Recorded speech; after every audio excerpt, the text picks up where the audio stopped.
Welcome to another episode of Boom and Bust. I'm your host, Tony Clement, here at the News Forum where all voices matter. Well, there's a lot of economic news, especially south of the border. Our monthly panel is back to analyze how it affects you.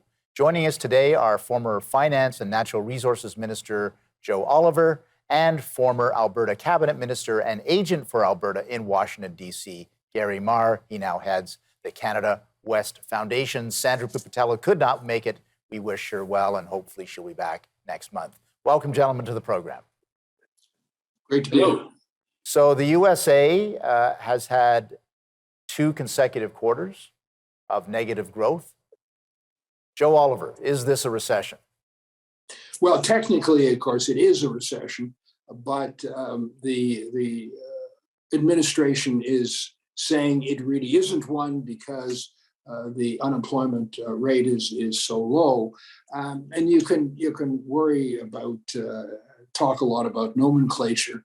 I think if they have a third quarter, it's going to be pretty hard to spin that. But the concern is more what's going to happen next year, and the weakening job market, weakening consumer demand, and of course higher interest rates that are likely, very likely to continue and to be pretty brutal for a while because of resurgent and very stubborn inflation. I mean, some of the inflation numbers are going down.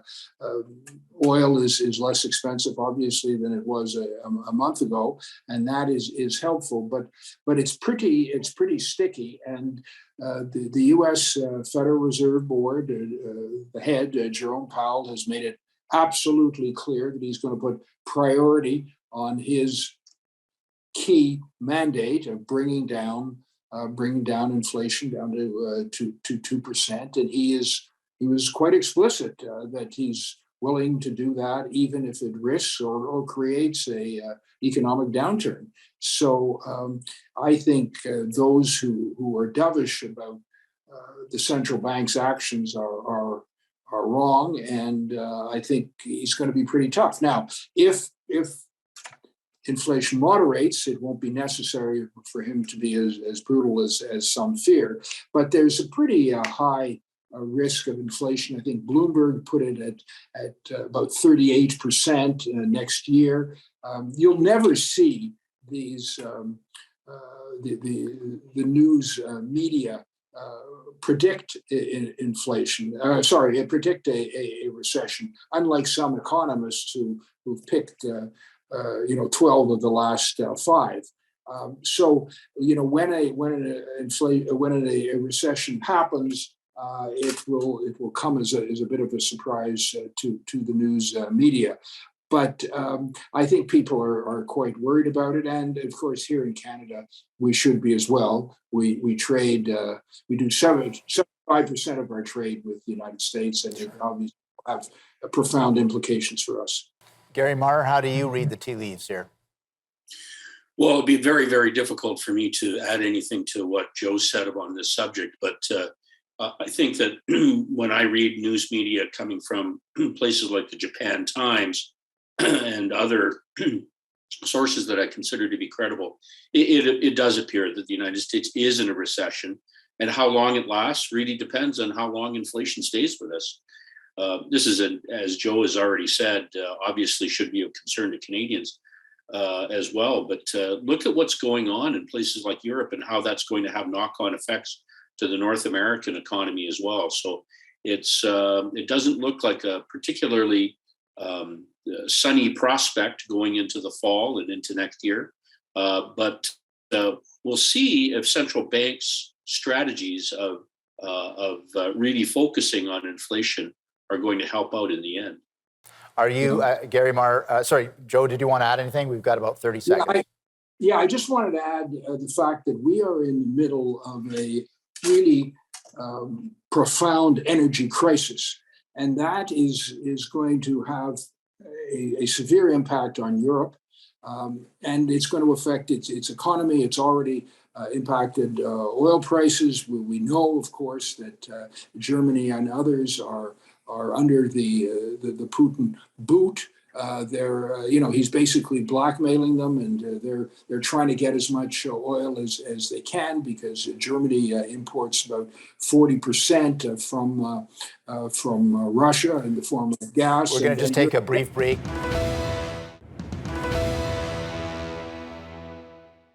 Welcome back to Boom and Bust. I'm your host, Tony Clement, here with the Honourable Gary Marr and the Honourable Joe Oliver as part of our monthly panel. Joe, I had to cut you off there. Please continue about your concerns about the energy markets. Well, the energy crisis in Europe is getting worse by the day. I mean, we hear that Berlin is forcing some of its biggest buildings not to light up at night. Prices have doubled, if not tripled.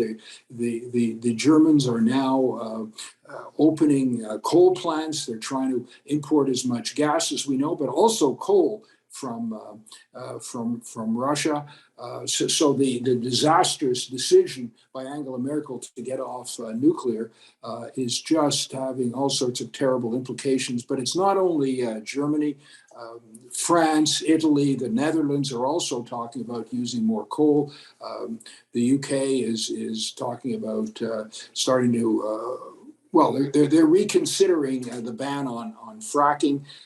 So what you have is a doubling and tripling of energy prices, which is going to have a dampening effect on economic growth, a huge impact on inflation, and it has environmental implications, because clearly they're farther away from net zero this year than they have been in a very long time. Gary Marr, let's just speaking about this energy supply chain and crisis here. Let's state the obvious. What can Canada do to help Germany and others in Europe to supply ahead of the winter or in the future? Well, it's interesting that Joe talked about the language of an energy crisis. I think that's clearly the case in Europe. I think it's been recognized in the United States, and we've seen President Biden scramble to try and find supply from elsewhere, although not from Canada. It's been on the front cover of The Economist magazine, but oddly, nobody in Canada is talking about an energy crisis, and yet it's coming. Do we have the ability to produce more energy in Canada? The answer is yes.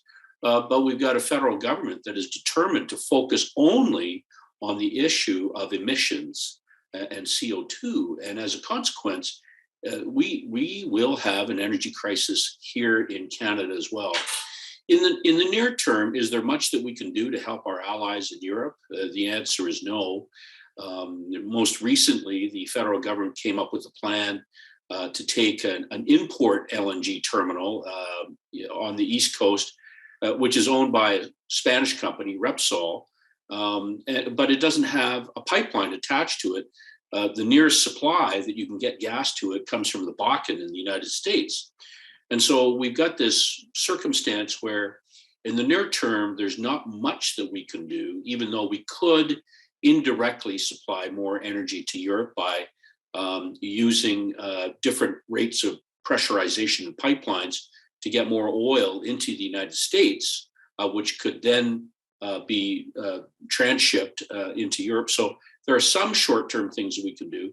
Perhaps we could raise our production by the end of the year by 200, maybe 300,000 barrels. It's far short of what they need.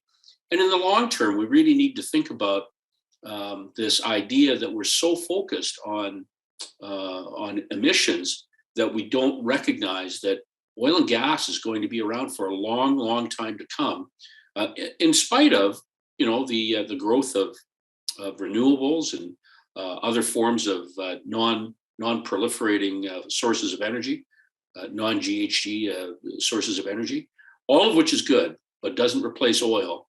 Oil is the perfect thing for certain applications. Renewables are the perfect application for certain kinds of things, but you need all of the above and not one or the other. Joe, we got a minute left before the break again, but nuclear as well. You talked about Merkel making a strategic error. That was part of it as well, closing the nuclear plants.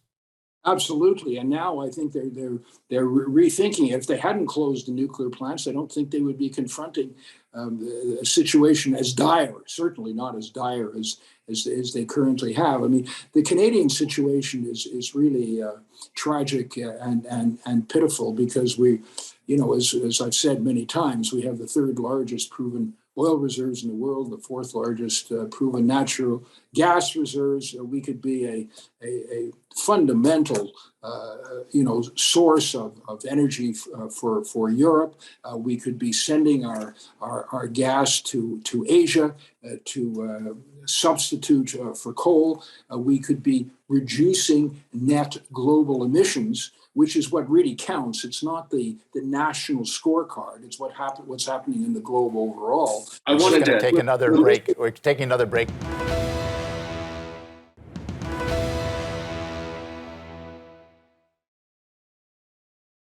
And we're back here at Boom and Bust. We're here with 2 out of the 3 panelists that we have on a regular basis every month. The Honourable Gary Marr, former Alberta Cabinet Minister, and the Honourable Joe Oliver, former Finance Minister and Natural Resources Minister. As it happens, we're talking a lot about natural resources right now. Gary, you wanted to make a point about auditing in the oil and gas sector. Make that point. Well, I thought it was notable that Joe is able to cite that we're the third largest proven reserves of oil in the world.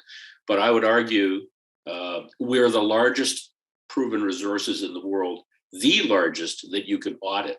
And I think that that's an important distinction to make because, if you look at most of the oil in the world, about 3/4 of it, is under the control of national oil companies or under the control of governments. And so I think it's notable that here in Canada, you can audit our resources, you can invest in our resources. You can't say that about the same resources in Saudi Arabia or the Russian Federation or Venezuela. And so I think that where your oil comes from, if we're really serious about the SG part of ESG, social and governance, elements, we really should be saying that Canadian energy is the last barrel of oil that you should get rid of, not the first one. Fair point, Joe. Absolutely fair point. And, we could play such a more important a role. Every country, I mean, even China is looking to diversify its sources of energy. They don't want to have more than 15% from any one country. We're not going to become powerful compared to the United to China, but we could be less dependent, and the relationship could be less asymmetrical. And in the short term, of course, we could be playing an enormous role in helping out our European allies. But the tragic facts are, even though the Chancellor of Germany is going to come to Ottawa and ask for gas, and Trudeau may say, "Oh, we'll help out," the fact is, we simply can't deliver. And I think I had mentioned that I had conversations with senior Chinese officials, including actually the president himself, about the strategic complementarity between our 2 countries. We need to diversify our markets. They want to diversify their sources of supply. And the benefits to Canada would be enormous. And there would be that secondary benefit to the environment as well. So it would also be helping us right now in a period of slower growth and inflation to have lower energy prices and to have more money coming in, more employment, more capital attraction. It would improve our competitiveness and our productivity. Gary, I want to talk about supply chains for a second. The U.S. Senate recently passed the Chips and Science Act, talking about semiconductor chips here, not potato chips. And they've allocated $52 billion to boost domestic production of semiconductors in the U.S. Any thoughts on that? Any thoughts on the impact for Canadians more generally as well? Gary? Well, I mean, just as a consumer, I mean, the whole issue of the availability of chips yields some interesting stories that are quite granular. I've got a friend of mine who's just ordered a new truck, and they've delivered the truck after he waited for it for about 6 months. but not all of the options work on it. They're going to still need to put the chips in to make sure that certain functions in this vehicle are actually operative. So the idea that the United States has the ability to produce more chips domestically, I think is a laudable goal. I think it'll have some benefit to Canada as well. I think there may be opportunities for Canadians to get involved with the nearshoring and friendshoring of certain types of strategic goods and critical pieces. And it's not just chips. It will go on beyond just chips. It'll go on to critical minerals, as an example, as we try to electrify the economy, the kinds of minerals that are needed to do that. The United States and Canada will be working together on this. And it's clear in the recent America Competes Act that was passed by Congress, which talks about Canada, specifically mentioned, I think, on 38 occasions. It's very rare that a U.S. piece of legislation refers to another country by name on that number of occasions. And so the United States, I think, is probably taking a step in the right direction.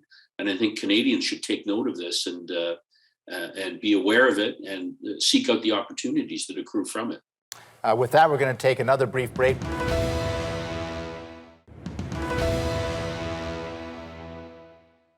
Welcome back to Boom and Bust and our monthly panel. We've got the Honourable Gary Marr coming from Edmonton, and Joe Oliver, the Honourable Joe Oliver, coming from Toronto, talking about the issues of the day. Joe, you wanted to make a point just before we got off to commercial. Please make that point. Right. We were talking about the semiconductor bill, the chip bill, and I find it sort of amusing that Bernie Sanders and the Koch brothers are on the same side in opposing this bill. I guess they're both against corporate welfare for different philosophical reasons.